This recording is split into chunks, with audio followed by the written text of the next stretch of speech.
अस्सलाम वालेकुम dear doctors. Part 1 में हमने देखा था हार्ट मॉर्फोजेनेसिस में कार्डियक लूपिंग को, सेपरेशन ऑफ द चैम्बर्स को, राइट। आज के लेक्चर में हम देखेंगे हार्ट मॉर्फोजेनेसिस को कंटिन्यू करते हुए वेंट्रिकल्स को, वेंट्रिकल्स में आउटफ्लो ट्रैक्ट फॉर्मेशन को, वेल्व डेवलपमेंट को, एओर्टिक आर्च डेरिवेटिव्स को और उसके साथ साथ हार्ट एम्ब्रियोलॉजी को। सबसे पहले जो हम हेडिंग डिस्कस करेंगे वो है outflow tract formation, valve development. उसके बाद हम देखेंगे वेंट्रिकल्स को, वेंट्रिकल्स के बाद हम देखेंगे एओर्टिक आर्च डेरिवेटिव्स को, एओर्टिक आर्च डेरिवेटिव्स के बाद हम देखेंगे हार्ट एम्ब्रियोलॉजी को। Let's start. Outflow tract formation में हम देखें सबसे पहले, so this is our heart tube. Heart tube में this is truncus arteriosus, bulbus cordis, primitive ventricle, primitive atria, sinus venosus, right. और उसके बाद ये है common cardinal vein, umbilical vein और vitelline vein. Left side की common cardinal vein और इसी तरह ये राइट साइड की ये वाली common cardinal vein, umbilical vein and vitelline vein, right. उसके बाद अगर हम सबसे पहले देखें आउटफ्लो ट्रैक फॉर्मेशन में ट्रंकस आर्टरियोसस और बल्बस कॉर्डस का, यानी ये वाला पार्ट अगर मैं यहाँ से लूँ, this is truncus arteriosus and bulbus cordis का, अगर ये वाला पार्ट हम हार्ट ट्यूब से लें और इसको इस डायग्राम में देखें, so this is our truncus arteriosus and this is bulbus cordus, clear? And of course this is primitive atria, this is also primitive atria and this is bulbus cordus. bulbus cordus एक तो outflow tract formation करती है, दूसरा right ventricle की formation करती है and this is primitive ventricle, clear. अब this is truncus arteriosus and bulbus cordis. ये जो ट्रंकस आर्टरियोसस है और बल्बस कॉर्डस है, यहाँ पे न्यूरल क्रेस्ट सेल माइग्रेट करके आते हैं। तो अगर हम इस ट्रंकस आर्टरियोसस और बल्बस कॉर्डस की माइग्रेशन में कि कैसे न्यूरल क्रेस्ट सेल माइग्रेट करके यहाँ आते हैं, another important thing, trunks arteriosus और बल्बस कॉर्डस के जो मिड वाला एरिया होता है इसको हम कहते हैं conus cordis. So this is our conus cordis, this is conus cordis. Truncus arteriosus, bulbus cordis और इसके दरमियान वाला एरिया, मिड वाला एरिया, इसको हम कहते हैं कोनस कॉर्डस। अब इस ट्रंकस आर्टरियोसस में और बल्बस कॉर्डस में न्यूरल क्रेस्ट सेल माइग्रेट करके आते हैं। अगर हम इस डायग्राम में देखें, so this is our truncus arteriosus and this is bulbus cordis, यानी ये ऊपर वाला पार्ट ट्रंकस आर्टरियोसस और नीचे वाला पार्ट बल्बस कॉर्डस। अब यहाँ पे न्यूरल क्रेस्ट सेल माइग्रेट करके आए और वो ऐसे रिज बनाते हैं, एक लेफ्ट साइड की तरफ और एक राइट साइड की तरफ। जब ये रिजेस बन जाती हैं राइट साइड की तरफ और लेफ्ट साइड की तरफ, ये रिजेस आहिस्ता आहिस्ता एक दूसरे की तरफ मूव करती हैं। तो इन रिजेस को हम कहते हैं, जो ट्रंकस आर्टरियोसस में बनती हैं उसको हम कहते हैं ट्रंकल रिजेस। और इसी तरह न्यूरल क्रेस्ट सेल जो हैं ये माइग्रेट करके आते हैं बल्बस कॉर्डस के एरिया में, और बल्बस कॉर्डस के एरिया में भी आके इसी तरह रिज बनाते हैं लेफ्ट साइड की और राइट साइड की। जो बल्बस कॉर्डस के एरिया में रिजेस बनती हैं उनको हम कहते हैं बल्बर रिजेस। ना सिर्फ ये ट्रंकल आर्टरियोसिस के एरिया में रिजेस बनती हैं, बल्कि बल्बस कॉर्डस के एरिया में रिजेस बनती हैं, बल्कि कोनस कॉर्डस के एरिया में भी रिजेस बनती हैं। कोनस कॉर्डस का ये वाला इंटीरियर पार्ट हमें नजर आ रहा है और पोस्टीरियर पार्ट इसका, यानी बैक पे, अगर इस पेज के हम बैक पे देखें तो इस कोनस कॉर्डस का बैक पार्ट है, राइट। इंटीरियर से रिजेस जाती हैं बैक साइड की तरफ, तो जो इंटीरियर और पोस्टीरियर रिजेस बनती हैं कोनस कॉर्डस में उसको हम कहते हैं कोनस कॉर्डस रिजेस। जब ये रिजेस, यानी ये राइट साइड की और लेफ्ट साइड की रिजेस आपस में मिल जाती हैं, उससे उसको हम कहते हैं सेप्टम। एक सेप्टम की फॉर्मेशन होती है जिसको हम कहते हैं ट्रंकल सेप्टम। ये ट्रंकल सेप्टम ट्रंकस आर्टरियोसिस में बन गया, और इसी तरह ये जो बल्बर रिजेस हैं जब ये आपस में मिली तो इससे एक अनदर सेप्टम की फॉर्मेशन होगी जिसको हम कहते हैं बल्बर सेप्टम, क्लियर। इसी तरह ये कोनस कॉर्डस रिजेस जब आपस में मिली तो इससे एक अनदर सेप्टम बन गया जिसको हम कहते हैं conus cordis septum. Is it difficult to remember? अब इसके बाद क्या होता है कि ये वाला एंड ट्रंकल सेप्टम बन गया, यानी ये ऊपर वाला truncal septum and this is bulbar septum. Truncal septum ये इस तरह स्पाइरली घूमता है इस साइड की तरफ ऐसे, और ये जो है ये वाला साइड जो है ये घूमता है इस तरह। अब जब ऊपर की तरफ हमने देखा ट्रंकल सेप्टम बना, नीचे की तरफ हमने देखा बल्बर सेप्टम बना, और ये फिर स्पाइरली घूमते हैं। जब ये स्पाइरली घूमते हैं तो एक अनदर सेप्टम की फॉर्मेशन होती है जिसको हम कहते हैं aortico pulmonary septum. So this is our aortico pulmonary septum. Clear? Now this septum is called aortico pulmonary septum. Aortico pulmonary septum. Clear? हमने देखा कि ट्रंकस आर्टरियोसिस से क्या बनता है। ट्रंकस आर्टरियोसिस से बनता है पल्मोनरी ट्रंक और एओर्टा, राइट। अब एक तो बनता है ट्रंकस आर्टरियोसिस से पल्मोनरी ट्रंक और एओर्टा, दूसरा यहाँ पे न्यूरोक्रेस्ट सेल माइग्रेट करके आते हैं, वो पहले रिजेस बनाते हैं, रिजेस जब आपस में मिल जाती हैं तो उसको हम कहते हैं सेप्टम। अब जो ट्रंकस आर्टरियोसिस में रिजेस आपस में मिलकर सेप्टम बना है उसको हम कहते हैं ट्रंकल सेप्टम, और जो बल्बस कॉर्डस में रिजेस आपस में मिलकर एक सेप्टम की फॉर्मेशन हुई है उस सेप्टम को हम कहते हैं बल्बर सेप्टम, और जो कोनस कॉर्डस के एरिया में रिजेस मिल के एक सेप्टम बना है उसको हम कहते हैं कोनस कॉर्डस सेप्टम। अब जब ये स्पाइरली एक दूसरे की तरफ घूमते हैं, यानी ये वाला एंड इस साइड पे और ये वाला एंड इस साइड पे, तो एक अनदर सेप्टम बनता है जिसको हम कहते हैं aortico pulmonary septum. Aortico pulmonary septum का बेसिकली फंक्शन क्या होता है कि ये जो आउटफ्लो ट्रैक है इसको पोजीशन देता है, यानी यहाँ पे रोटेशन होती है। जब ये एओर्टिको पल्मोनरी सेप्टम बनता है तो यहाँ पे रोटेशन होती है। उस रोटेशन का पर्पस क्या होता है कि हमने देखा normally this is our aorta and this is pulmonary trunk, इसकी फॉर्मेशन होती है ट्रंकस आर्टरियोसिस में। तो ये एक ही आउटफ्लो ट्रैक हमें नजर आ रहा है, लेकिन इनको पोजीशन देना बहुत ज़रूरी है ताकि जो एओर्टा है वो लेफ्ट वेंट्रिकल की तरफ चला जाए और जो पल्मोनरी ट्रंक है वो राइट वेंट्रिकल की तरफ चला जाए। क्लियर? अब अगर हम यहाँ पे देखें, so this is our aorta.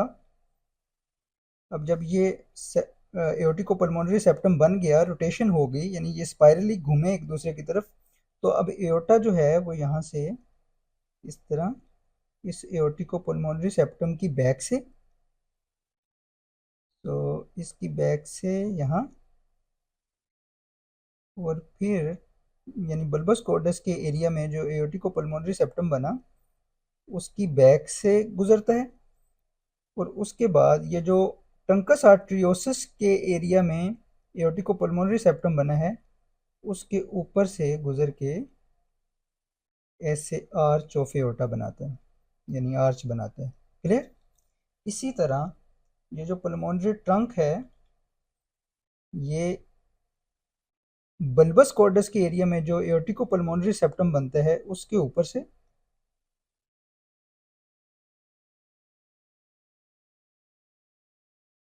ऐसे, और ट्रंकस आर्टरियोसिस के एरिया में जो एओर्टिको पल्मोनरी सेप्टम बनता है उसकी बैक से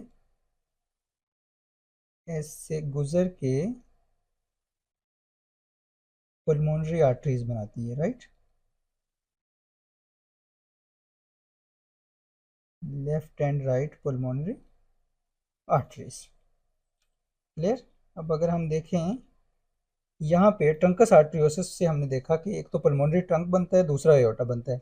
अब यहाँ पे अगर हम देखें तो ये एक ही पोजीशन में होते हैं, लेकिन जब एओर्टिको पल्मोनरी सेप्टम की फॉर्मेशन होती है, ये स्पाइरली घूमते हैं, रोटेशन होती है, तो उससे एओर्टा जो है ये लेफ्ट साइड की तरफ चला गया, यानी लेफ्ट वेंट्रिकल की तरफ, और जो पल्मोनरी ट्रंक है ये राइट वेंट्रिकल की तरफ आ गया। Is it difficult to remember?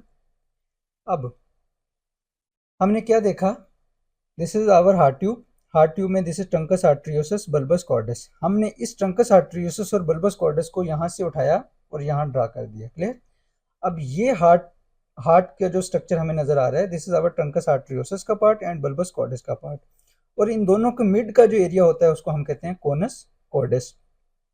Neural crest cell आए, न्यूरल क्रेस्ट सेल जब माइग्रेट करके आए ट्रंकस आर्टरियोसस के एरिया में, तो उन्होंने एक रिजेस बनाई, यानी लेफ्ट साइड की तरफ एक रिज बनाई, राइट साइड की तरफ रिज बनाई। उन रिजेस को हम कहते हैं ट्रंकल रिज। इस तरह बल्बस कॉर्डस में भी ये रिजेस बनी न्यूरल क्रेस्ट सेल से, उनको हमने कहा बल्बर रिज, और कोनस कॉर्डस के एरिया में भी बनी जिसको हमने कहा कोनस कॉर्डस रिजेस। जब ये आपस में मिल गई ये रिजेस, तो एक सेप्टम की फॉर्मेशन हुई जिसको हमने कहा ट्रंकल सेप्टम और bulbar septum and conus cordis septum. फिर ये सेप्टम जो है ये स्पाइरली घूमते हैं, उस स्पाइरली घूमने से एक अनदर सेप्टम बना जिसको हम कहते हैं एओर्टिकोपल्मोनरी सेप्टम। जब ये स्पाइरली घूमते हैं तो ये इस रोटेशन होती है, उस रोटेशन का पर्पस क्या होता है कि एओर्टा को लेफ्ट वेंट्रिकल की तरफ लेके जाना और पल्मोनरी ट्रंक को राइट वेंट्रिकल की तरफ लेके जाना। राइट। अब उसके बाद हम देखते हैं वेल्व डेवलपमेंट। अब वेल्व डेवलपमेंट में अगर हम कोनस कॉर्डस और बल्बस कॉर्डस का यहाँ से क्रॉस सेक्शन लें, यानी इस पोर्शन को अगर मैं यहाँ से इसका हम क्रॉस सेक्शन लें कोनस कॉर्डस का और बल्बस कॉर्डस का, और हम यहाँ पे ड्रा करें, सो दिस इज अवर इसकी posterior side, this is interior, left, right. अब यहाँ भी न्यूरल क्रेस्ट सेल माइग्रेट करके आते हैं और वो एक कुशन बनाते हैं राइट साइड की तरफ, लेफ्ट साइड की तरफ, पोस्टीरियर साइड की तरफ और इंटीरियर साइड की तरफ। क्लियर। न्यूरल क्रेस्ट सेल आए बल्बस कॉर्डस और कोनस कॉर्डस के एरिया में, और उन्होंने एंडोकार्डियल कुशन बनाया इसकी पोस्टीरियर साइड की तरफ, इंटीरियर साइड की तरफ, लेफ्ट साइड की तरफ, राइट साइड की तरफ। अब उसके बाद जब ये रोटेशन हो रही होती है, यहाँ पे एओर्टिकोपल्मोनरी सेप्टम बनता है और रोटेशन होती है, उस रोटेशन के नतीजे में यहाँ पे बल्बस कॉर्डस और कोनस कॉर्डस के एरिया में ये जो न्यूरल क्रेस्ट सेल आके एंडोकार्डियल कुशन बनाते, ये जो कुशन बनाते हैं पोस्टीरियर साइड पे, इंटीरियर साइड पे, लेफ्ट साइड पे और राइट साइड पे। अब यहाँ पे बल्जिंग होती है इसमें। अब बल्जिंग में ये पोस्टीरियर साइड का एंडोकार्डियल कुशन एंड ये राइट साइड का endocardial cushion end of course ये लेफ्ट साइड का एंडोकार्डियल कुशन एंड ये इंटीरियर साइड का एंडोकार्डियल कुशन। अब यहाँ पे इसके मिड में होगी यहाँ पे बल्जिंग। जब बल्जिंग हुई, वो बल्जिंग आहिस्ता आहिस्ता मूव करती है, ये वाला एंड इस एंड की तरफ जाता है। तो ये जब ये बल्जिंग एक दूसरे के साथ कंप्लीटली मिल जाती है, तो ये ब्रेक डाउन हो जाता है पोस्टीरियर पार्ट में और इंटीरियर पार्ट में। क्लियर। यानी बल्बस कॉर्डस और कोनस कॉर्डस के एरिया में न्यूरल क्रेस्ट सेल आए और एक फॉर्मेशन की कुशंस की जिसको हम एंडोकार्डियल कुशन कहते हैं, पोस्टीरियर साइड पे, इंटीरियर साइड पे, राइट साइड पे, लेफ्ट साइड पे। अब और उसके साथ जब एओर्टिकोपल्मोनरी सेप्टम में रोटेशन हुई, फॉर्मेशन हुई, स्पाइरली ये घूमे और रोटेशन हुई, उस रोटेशन के नतीजे में ये इसमें बल्जिंग क्रिएट हुई। अब वो बल्जिंग आहिस्ता आहिस्ता एक दूसरे की तरफ मूव कर रही है और ये इसको दो पार्ट में डिवाइड कर दिया, एक पोस्टीरियर साइड पे चला गया और एक इंटीरियर साइड पे चला गया। अब ये जो पोस्टीरियर साइड है, so this is posterior and this is interior, this is left and this is right। अब जब बल्जिंग आपस में मिल गई तो एक पोस्टीरियर पार्ट में चला गया और एक इंटीरियर पार्ट में चला गया। अब this is our posterior side. Posterior side में अगर हम देखें तो ये वाला एंडोकार्डियल कुशन ऊपर की तरफ, और उसके बाद यहाँ पे बल्जिंग हुई थी मिड में, यानी राइट टू लेफ्ट। अब हाफ ये राइट साइड का यहाँ पे आ गया और हाफ ये लेफ्ट साइड का यहाँ पे आ गया, तो इससे एक वेल्व की फॉर्मेशन होगी जिसको हम कहते हैं सेमील्यूनर वेल्व और लेफ्ट वेंट्रिकुलर आउटफ्लो ट्रैक। यानी अगर हम ये वाला वेल्व यहाँ पे देखें तो एओर्टा का ये वाला वेल्व की फॉर्मेशन होगी, इसमें ये कुशन है और ये कुशन है और ये ट्राइकस्पिड वेल्व बन गया। क्लियर। एओर्टा का इसी तरह ये जो ये तो पोस्टीरियर साइड पे चला गया, यानी जब ब्रेक डाउन हुआ इसमें ये पोस्टीरियर साइड पे, और ये इंटीरियर साइड पे है, दिस इज इंटीरियर। इंटीरियर में अगर हम देखें तो ये इंटीरियर साइड का एंडोकार्डियल कुशन, और ये राइट साइड का हाफ एंड ये लेफ्ट साइड का हाफ। इससे जो वेल्व बना उसको हम कहते हैं सेमिल्यूनर वेल्व और राइट वेंट्रिकुलर आउटफ्लो ट्रैक यानी पल्मोनरी ट्रंक का। सो अगर मैं इसको यहाँ पे ड्रा करूँ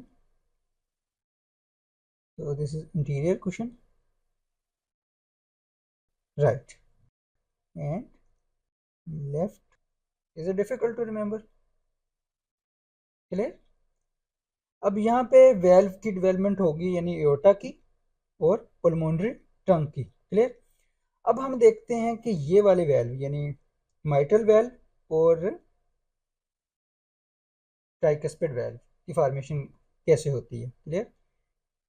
अब अगर हम इस डायग्राम में देखें, so this is our septum intermedium. Septum intermedium you know primitive atria के अंदर न्यूरल क्रेस्टल आते हैं माइग्रेट करके और कुशन बनाते हैं एंटीरियर साइड की तरफ और पोस्टीरियर साइड की तरफ। जब वो कुशन आपस में मिलते हैं तो उससे एक सेप्टम की फॉर्मेशन होती है जिसको हम कहते हैं septum intermedium. Clear? This is our septum intermedium. Septum intermedium. Clear? अब सेप्टम इंटरमीडियम में this is the formation of septum intermedium. अब कुछ endocardial cell plus connective tissue और प्लस एंडोकार्डियल कुशन, ये तीनों मिलके वेल्व्स की फॉर्मेशन करते हैं जिसको हम कहते हैं ट्राइकस्पिड वेल्व और bicuspid valve. Bicuspid valve and this is our tricuspid valve, और ये एक एनुलस रिंग के साथ कनेक्टेड होते हैं।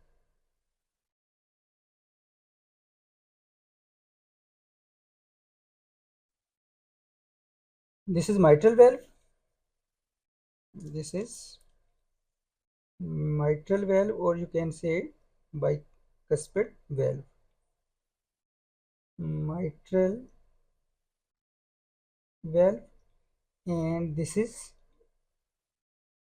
tricuspid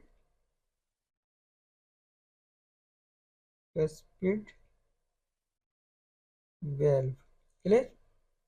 और उसके ऊपर अगर हम यहाँ पे देखें, so this is primitive atria and primitive atria. हमने देखा था कि एट्रिया के रूफ से कुछ टिश्यू नीचे की तरफ ग्रोथ करते हैं और एक सेप्टम की फॉर्मेशन करते हैं जिसको हम कहते हैं सेप्टम प्राइमम।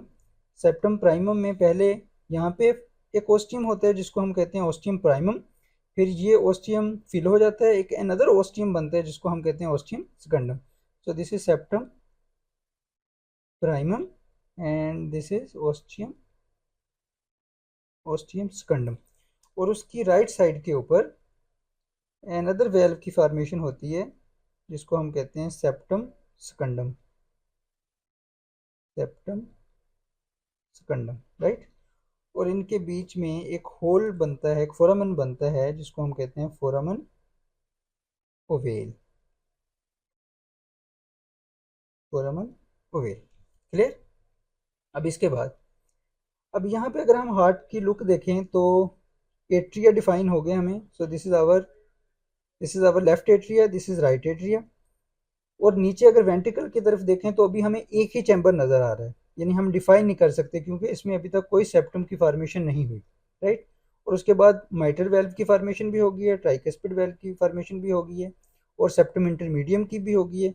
और हमने आउटफ्लो ट्रैक फॉर्मेशन को भी देख लिया है कि कैसे एओर्टा और पल्मोनरी ट्रंक बनते हैं। क्लियर? और कैसे ये फिर पोजीशन में आते हैं।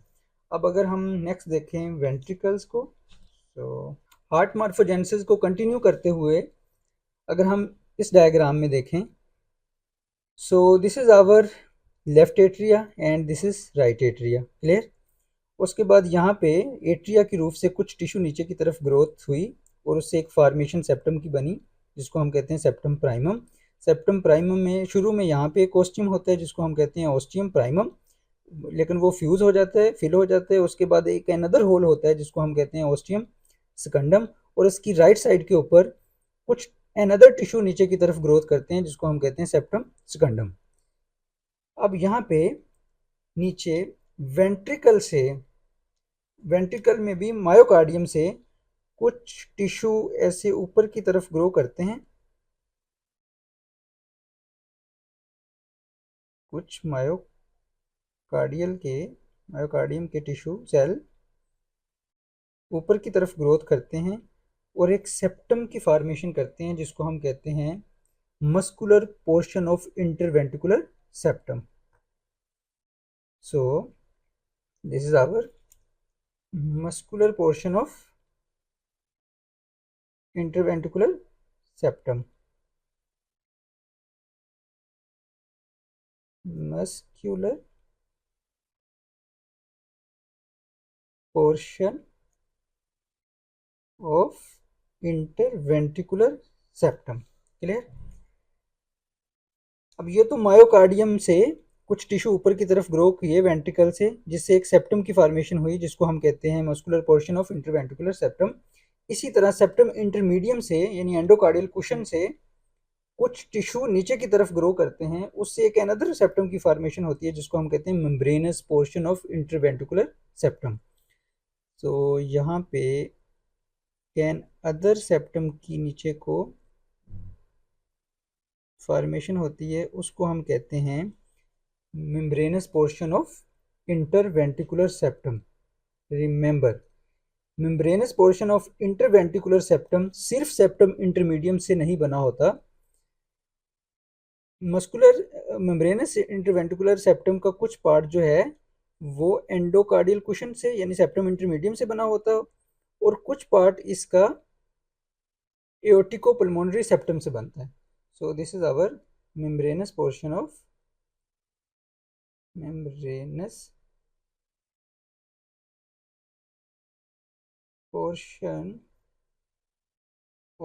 Interventricular septum. क्लियर? अब जब हमने एओर्टिको पल्मोनरी सेप्टम की फॉर्मेशन देखी थी तो वहाँ पे हमने देखा था कि जब वो स्पाइरली घूमते हैं, रोटेशन होती है, एओर्टा और पल्मोनरी ट्रंक अपनी पोजीशन में जाते हैं, उसी रोटेशन के दौरान ये वाला जो या पहले इसमें एक होल होता है जिसको हम कहते हैं intraventricular फोरामन। So this is called intraventricular फोरामन, intraventricular foramen. लेकिन जब रोटेशन होती है तो ये क्लोज हो जाता है और उससे एक मुकम्मल वेंट्रिकल सेप्टम की फॉर्मेशन हो जाती है। No, we can say this is right ventricle, right, oh my god, ventricle, and this is left ventricle, left ventricle। Clear? अब यहाँ तक हो गया, यानी वेंट्रिकल को भी हमने डिफाइन कर दिया कि इस सेप्टम के बाद अब इसको हम कह सकते हैं left ventricle, this is right ventricle. ये प्रिमिटिव एट्रिया थे, लेकिन जब यहाँ पे भी एक सेप्टम की फॉर्मेशन हो गई तो उसके बाद हम कह सकते हैं लेफ्ट एट्रिया, राइट एट्रिया। अब उसके बाद हम देखते हैं aortic arch derivatives. Aortic arch derivative को देखने से पहले हम थोड़ा सा बेसिक कंसेप्ट देखते हैं पहले। सो बेसिक में अगर हम देखें, so this is our ectoderm, ectoderm के बाद दिस इज मीजोडम, मीजोडम के बाद दिस इज एंडोडम, राइट। अब this is neural tube, neural tube की साइड पे हम देखें तो these are neural crest cell, और उसके न्यूरल ट्यूब के नीचे देखें तो दिस इज आवर नोटोकॉर्ड। और नेक्स्ट टू नोटोकॉर्ड देखें, मीजोडम का पार्ट है पैरेक्सियल मीजोडम, पैरेक्सियल मीजोडम के बाद this is intermediate mesoderm, intermediate mesoderm के बाद this is lateral plate mesoderm. Lateral plate mesoderm में भी ये ऊपर की तरफ ये लेयर है सोमैटिक लेयर, और जो नीचे की तरफ लेयर है सप्लैंक्निक लेयर, और उसके बाद नीचे है एंडोडर्म। अब एंडोडर्म से कुछ ग्रोथ फैक्टर रिलीज होते हैं जिसको हम कहते हैं वास्कुलर एंडोथेलियल ग्रोथ फैक्टर।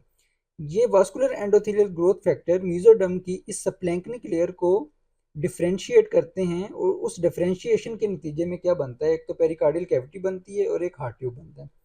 ये पेरिकार्डियल कैविटी और हार्ट ट्यूब राइट साइड पे भी बनती हैं, ये पेरिकार्डियल कैविटी हार्ट ट्यूब और हार्ट ट्यूब लेफ्ट साइड पे भी बनती है। ना सिर्फ पेरिकार्डियल कैविटी हार्ट ट्यूब की फॉर्मेशन होती है सप्लैंक्निक लेयर में, बल्कि इसकी डोर्सल साइड पे यानी पीछे की तरफ एओर्टा की फॉर्मेशन होती है, जिसको हम कहते हैं डोर्सल एओर्टा। क्लियर। अब उसके बाद अगर हम इसी को लेटरल फोल्डिंग में देखें, अब लेटरल फोल्डिंग में क्या होता है कि ये वाला एंड एक्टोडर्म का ये वाला एंड इस एंड से ऐसे मिल जाता है, और मीजोडर्म का ये वाला एंड इस एंड से ऐसे मिल जाता है, और एंडोडर्म का ये वाला एंड ऐसे इस तरह ये वाला एंड ये वाले एंड से इस तरह मिल जाता है।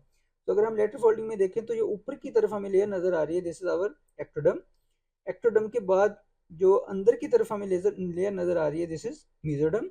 अब मीजोडर्म में भी this is paraxial mesoderm, intermediate mesoderm and lateral plate mesoderm में भी somatic layer, and this is splanchnic layer. Clear. Splanchnic layer में हमने जहाँ पे देखा है, और दिस इज आवर एंडोडर्म। अब एंडोडर्म से कुछ ग्रोथ फैक्टर रिलीज हुए जिन्होंने यहाँ पे फॉर्मेशन की थी पेरिकार्डियल कैविटी की, हार्ट ट्यूब की और डोर्सल एओर्टा की। अब जब लेटरल फोल्डिंग होती है तो ये वाला एंड जब ये वाले एंड से ऐसे मिलता है, तो लेफ्ट साइड की पेरिकार्डियल कैविटी और राइट साइड की पेरिकार्डियल कैविटी ये एक दूसरे के साथ फ्यूज होके एक पेरिकार्डियल कैविटी बन जाती है, राइट।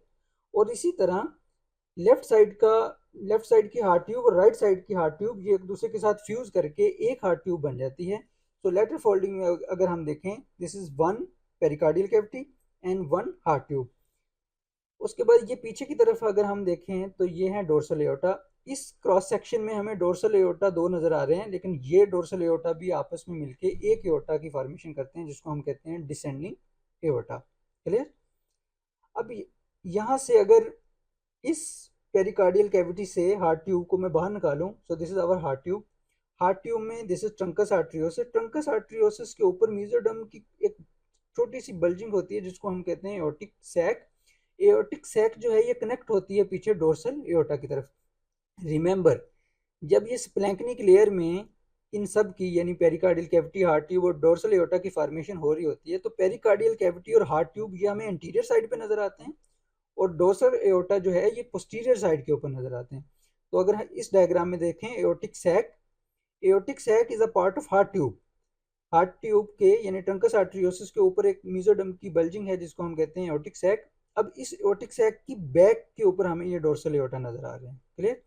अब हार्ट ट्यूब में सबसे पहले truncus arteriosus, bulbus cordis, primitive ventricle, primitive atria, sinus venosus. Sinus venosus में भी this is our common cardinal vein, umbilical vein, vitelline when.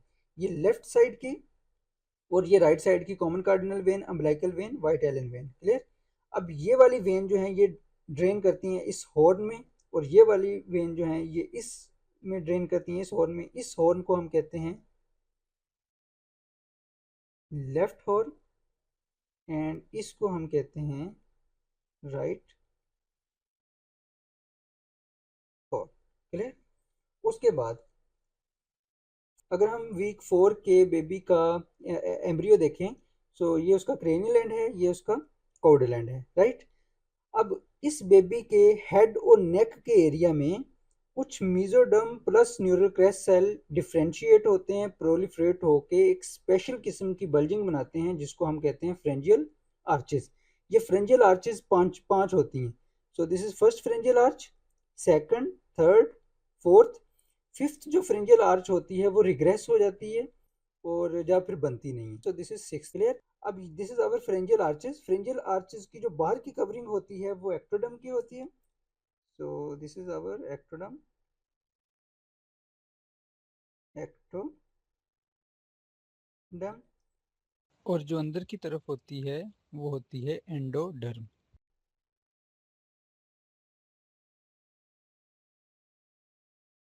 Endoderm. Clear. अब अगर हम एक ही सेक्शन में फ्रेंजियल आर्चेस को, डोर्सल एओर्टा को, एओर्टिक सैक को देखें, तो वो कुछ हमें इस तरह दिखाई देता है। अब अगर यहाँ पे हम देखें, so this is dorsal aorta left side का, and this is dorsal aorta right side का। ये फ्रेंजियल आर्चेज हैं, first, second, third, fourth, fifth. Fifth चूंकि बनती नहीं है, so this is sixth. Clear. This is our aortic sac, and this is our aortic sac. Clear. And ये pharyngeal arches हैं, dorsal aorta है, एओर्टिक सैक है। अब होता क्या है कि एओर्टिक सैक से कुछ आर्टरीज स्प्राउट आउट होती हैं, यहाँ से कुछ आर्टरीज स्प्राउट आउट होके वो जाती हैं फ्रिंजियल आर्चेज में, और फ्रिंजियल आर्च से जाती हैं डोर्सल एओर्टा में। क्लियर?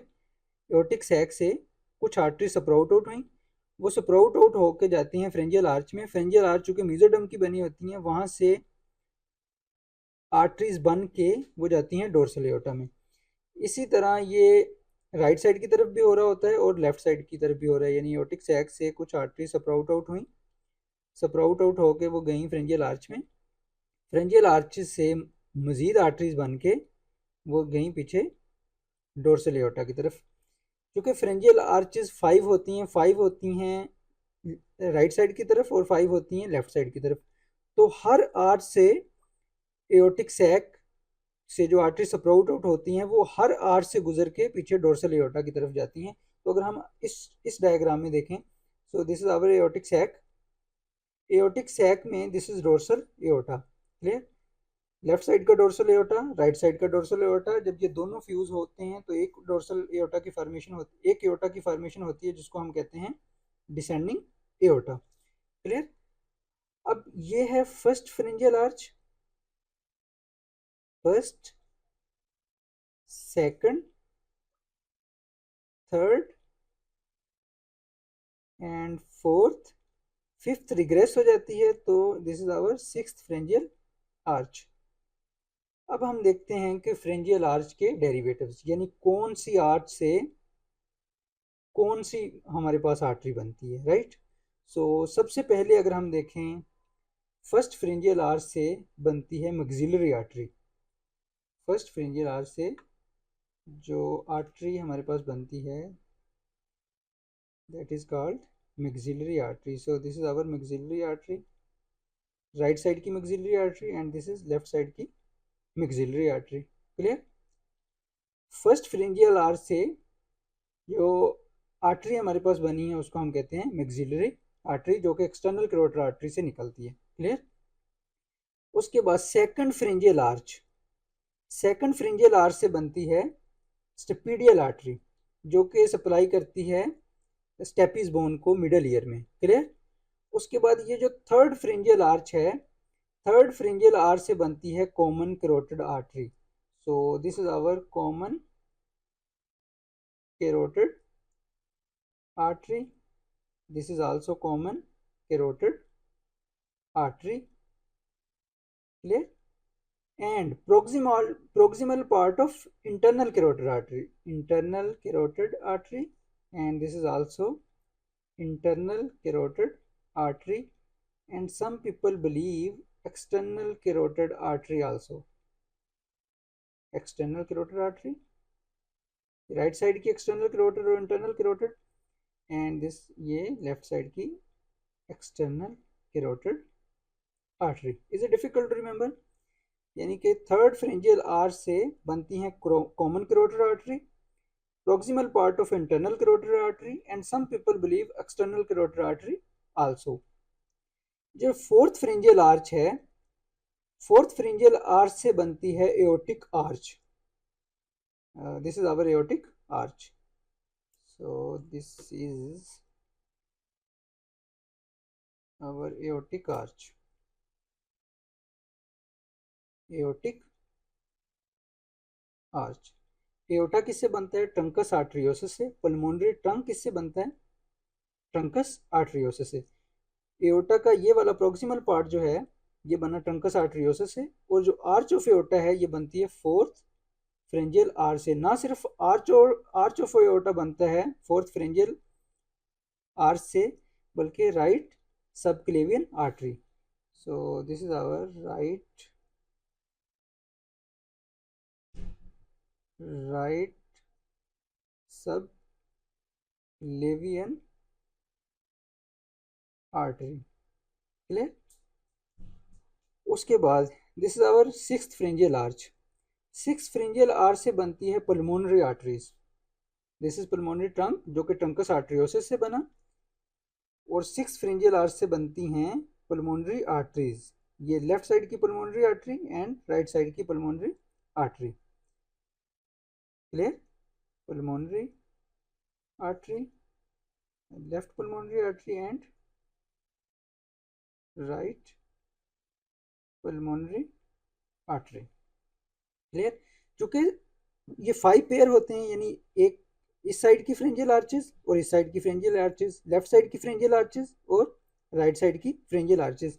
ये जो लेफ्ट साइड की फ्रेंजियल 6 फ्रेंजियल आर्च है उससे लेफ्ट पल्मोनरी आर्टरी बनती है, और जो राइट साइड की फ्रेंजियल आर्च है उससे राइट पल्मोनरी आर्टरी बनती है। ये जो 6 फ्रेंजियल आर्च है उससे हमने देखा कि राइट पल्मोनरी आर्टरी बनती है, लेकिन उसका proximal part, this is very important to know, because ये जो उसका डिस्टल पार्ट होता है वो रिग्रेस हो जाता है, ये वाला पार्ट इसका रिग्रेस हो जाता है। इसको जानना क्यों ज़रूरी है? क्योंकि जब हमारे पास यहाँ पे फ्रेंजियल आर्चेस की फॉर्मेशन हो रही होती है तो उसके साथ साथ यहाँ पे लेरंक्स की फॉर्मेशन भी हो रही होती है, यानी लेरंक्स बन रहे होते हैं। तो अगर मैं यहाँ पे लेरंक्स को ड्रा करूँ, so this is our लेरंक्स।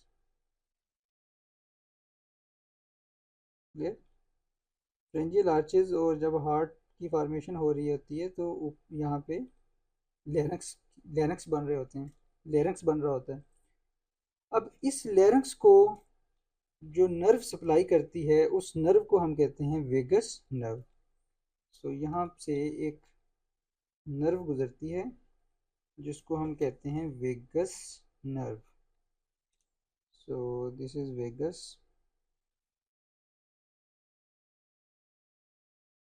Vagus nerve, left side की vagus nerve, and this is right side की vagus nerve. This is our vagus nerve. अब नॉर्मली क्या होता है कि कोई भी नर्व जो है वो डायरेक्ट ब्रांच देती है। क्लियर?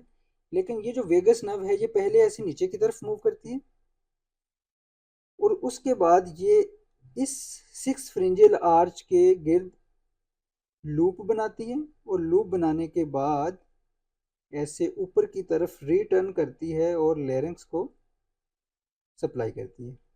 क्लियर? ये हम बात कर रहे हैं लेफ्ट साइड की। क्लियर? इसी तरह राइट साइड में भी ये राइट साइड की जो फ्रेंजियल आर्च है उसके अराउंड लूप बना के ऐसे ऊपर की तरफ मूव करती है और लेरिंक्स को सप्लाई करती है। इसकी इस रिटर्निंग की वजह से इसको हम कहते हैं recurrent laryngeal nerve. Normal nerve क्या होती है कि वो डायरेक्ट सप्लाई करती है, लेकिन ये नर्व पहले वेगस नर्व नीचे की तरफ आती है, उसके बाद 6 फ्रेंजियल आर्च के अराउंड लूप बना के ऊपर की तरफ जाती है और लेरिंक्स को सप्लाई करती है। इसकी इस रिटर्निंग की वजह से इसको हम कहते हैं recurrent laryngeal nerve. So this is our recurrent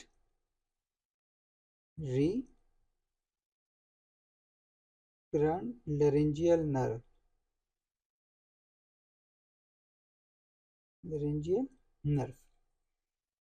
अब हम देख रहे हैं चूंकि फ्रेंजियल आर्च के डेरिवेटिव्स, फ्रेंजियल आर्च के डेरिवेटिव्स में हमने देखा कि जो 6th फ्रेंजियल आर्च थी उससे बना लेफ्ट साइड की पल्मोनरी आर्टरी। ना सिर्फ लेफ्ट साइड की पल्मोनरी आर्टरी बनी बल्कि डक्टस आर्टरियोसस। क्लियर? ये अनदर शंट भी बनता है इससे, लेफ्ट 6 फ्रेंजियल आर्च से, जिसको हम कहते हैं ductus arteriosus. Ductus arteriosus. Clear? और ये जो लेफ्ट साइड से क्या बना, लेफ्ट साइड की फ्रेंजियल आर्च से लेफ्ट पल्मोनरी आर्टरी और डक्टस आर्टरियोसस, और राइट साइड की फ्रेंजियल आर्च से बना राइट पल्मोनरी आर्टरी। लेकिन हमने देखा कि इसका ये वाला पार्ट जो है डिस्टल पार्ट ये रिग्रेस हो गया। जब ये वाला पार्ट रिग्रेस हो गया तो क्या ये नर्व जो जिसको हम रिकरेंट लेरिंजियल नर्व कहते हैं, इसके डेरिवेटिव्स में अगर हम देखें तो ये वाला पार्ट जब इसका रिग्रेस हो गया तो क्या इसके अराउंड ये पुल बना सकेगी, पुल कर सकेगी? नो। तो अब अगर हम पहले लेफ्ट साइड को देखें तो लेफ्ट साइड की रिकरेंट लेरेंजियल नर्व देखें तो उसका डेरिवेटिव हमें बना लेफ्ट पल्मोनरी आर्टरी और डक्टस आर्टरियोसिस, जो बाद में एक लिगामेंट में कन्वर्ट हो जाता है। अब ये वाली जो नर्व है ये इस डक्टस लिगामेंटम आर्टरियोजम, जो कि डक्टस आर्टरियोसिस कन्वर्ट हो गया इनटू लिगामेंट, उस लिगामेंट को हम कहते हैं ligamentum arteriosum. Now this is called ligament and ligament भी लिगामेंटम आर्टरियोजम। ये वाली नर्व का डेरिवेटिव है लेफ्ट पल्मोनरी आर्टरी, ये वाली आर्च का डेरिवेटिव है लेफ्ट पल्मोनरी आर्टरी और डक्टस आर्टरियोसिस। सो ये इस डक्टस आर्टरियोसिस और यू कैन से लिगामेंटम आर्टरियोजम के अराउंड पुल करके ऐसे ऊपर की तरफ जाती है, लेरिंक्स को सप्लाई करती है। क्लियर? लेकिन ये जो राइट साइड है, राइट साइड से राइट पल्मोनरी आर्टरी बनी थी, अब राइट साइड रिग्रेस हो गई है। अब जब ये रिग्रेस होगी है तो ये इसके अराउंड तो पुल कर नहीं सकेगी, तो ये फिर ऊपर की तरफ जाती है। अब ऊपर की तरफ अगर हम देखें, फिफ्थ फ्रिंजियल आर्च हमारे पास वैसे नहीं है, तो ये फोर्थ फ्रिंजियल आर्च के डेरिवेटिव के अराउंड पुल करके लेरिंक्स की तरफ जाती है।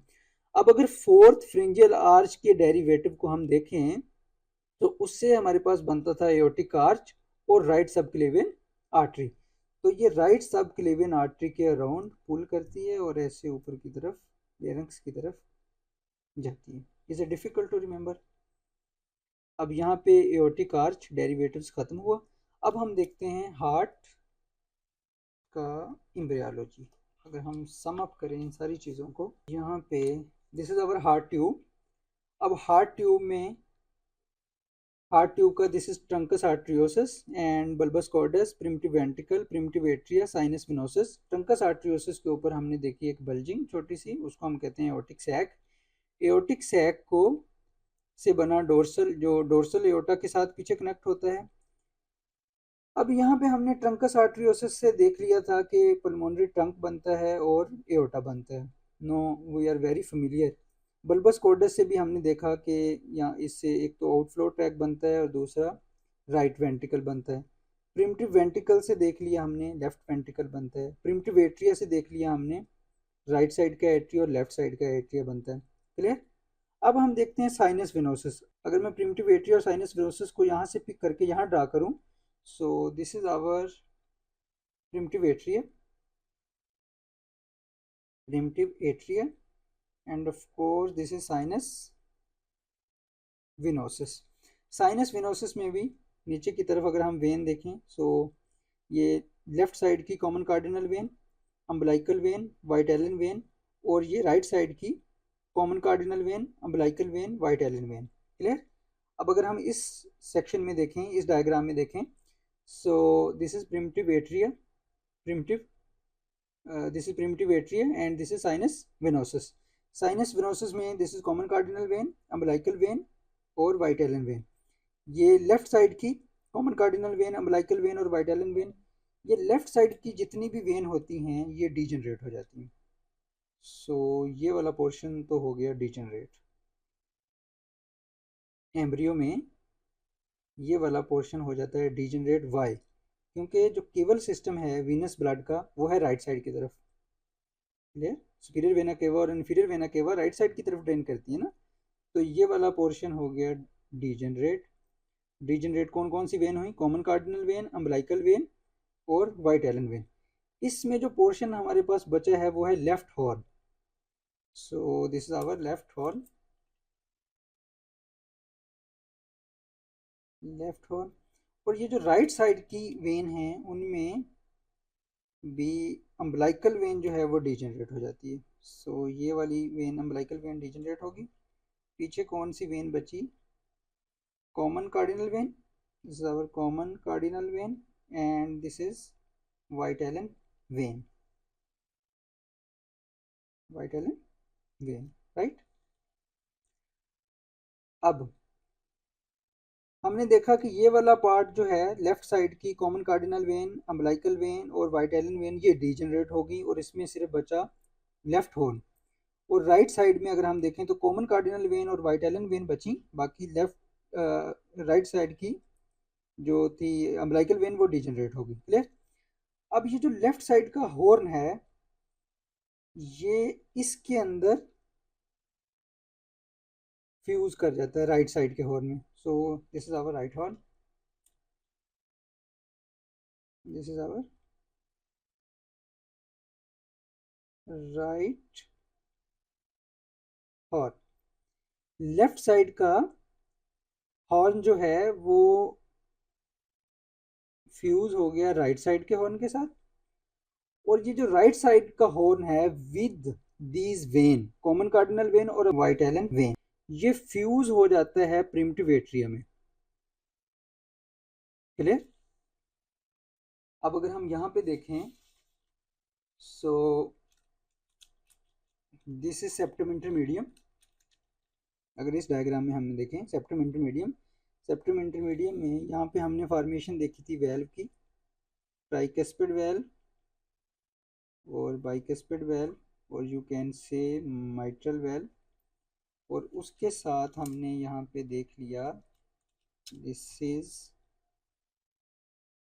muscular portion of interventricular septum and this is membranous portion of interventricular septum, और उसके साथ सेप्टम प्राइमम, सेप्टम प्राइमम और septum secundum. Clear? This is primitive atria, primitive atria, and this is also primitive atria, bulbous cordus और primitive ventricle। Clear? अब हमने देखा कि ये जो लेफ्ट हॉर्न है वो फ्यूज कर गया है राइट हॉर्न के साथ, और right horn with these when, common cardinal vein और वाइट एलन वेन, ये ऑब्जर्व हो गया प्रिमिटिव एट्रिया में। सो अगर प्रिमिटिव एट्रिया में हम देखें ऑब्जर्प्शन, सो ये जो ऊपर की तरफ वेन है this is common cardinal when,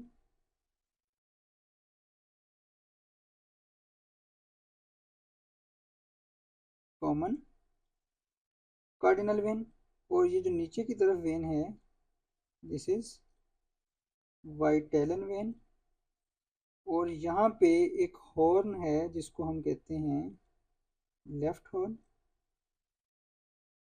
left horn, this is common cardinal vein and this is white allen vein and this is left horn। ये जो कॉमन कार्डिनल वेन है इस ये कन्वर्ट हो, इससे बन जाती है सुपीरियर वेना केवा, यानी यही when common cardinal when convert होगी डेरिवेटिव में। अगर हम देखें इसके कॉमन कार्डिनल वेन से बन गई सुपीरियर वेना केवा, वेना केवा, और वाइट एलन वेन से बन गई इंफीरियर वेना केवा, इंफीरियर वेना केवा, और ये जो लेफ्ट हॉर्न है इससे बन गया coronary sinus, coronary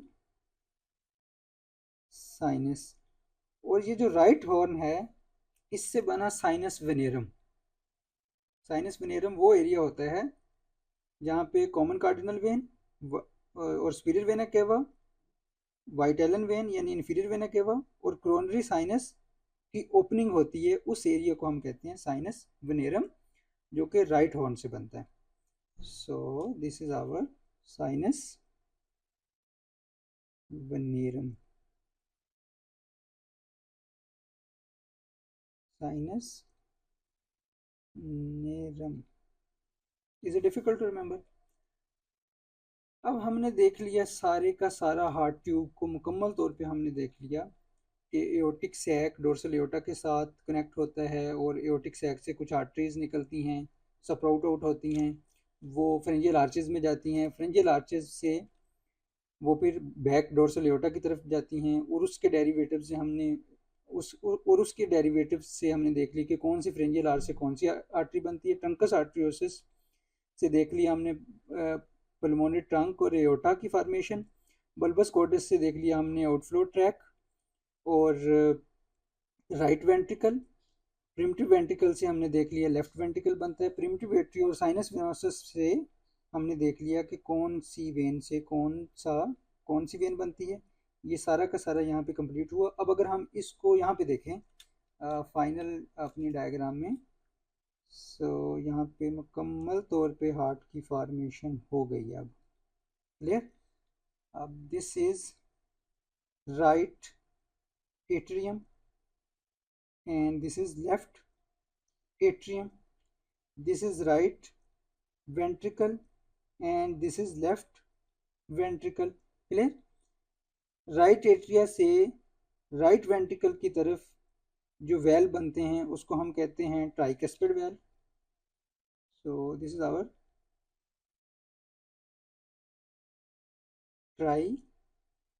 tricuspid valve. और जो लेफ्ट एट्रिया से लेफ्ट वेंट्रिकल की तरफ वेल्व बनता है उसको हम कहते हैं माइट्रल वेल्व और बाइकस्पिड वेल्व, माइट्रल वेल्व। और इसी तरह हमने देख लिया, दिस इज आवर जो लेफ्ट वेंट्रिकल से एक ट्रंक निकलता है उसको हम कहते हैं पल्मोनरी ट्रंक, जो डीऑक्सीजनेटेड ब्लड लेके जाता है, पल्मोनरी ट्रंक। और पल्मोनरी ट्रंक फिर बाइफरकेट होता है दो में, यानी left pulmonary artery and right pulmonary artery.